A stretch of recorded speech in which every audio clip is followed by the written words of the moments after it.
రాజీయే రాజమార్గమని, కక్షిదారులు ఏ సమస్యనైనా రాజీ మార్గం ద్వారా పరిష్కరించుకోవచ్చని Dubbaka junior civil న్యాయమూర్తి జితేందర్ అన్నారు. చిన్న చిన్న గొడవలతో కోట్ల చుట్టూ తిరిగి సమయాన్ని, డబ్బును వృధా చేసుకోవద్దని సూచించారు.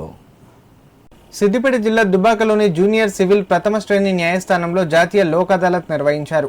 ఈ సందర్భంగా న్యాయమూర్తి జితేందర్ మాట్లాడుతూ 49 కేసులను కక్షిదారులు సామరస్యంగా పరిష్కరించుకున్నారని, మరో 406 కేసుల్లో జరిమానాలు చెల్లించి రాజీ పడ్డారని తెలిపారు.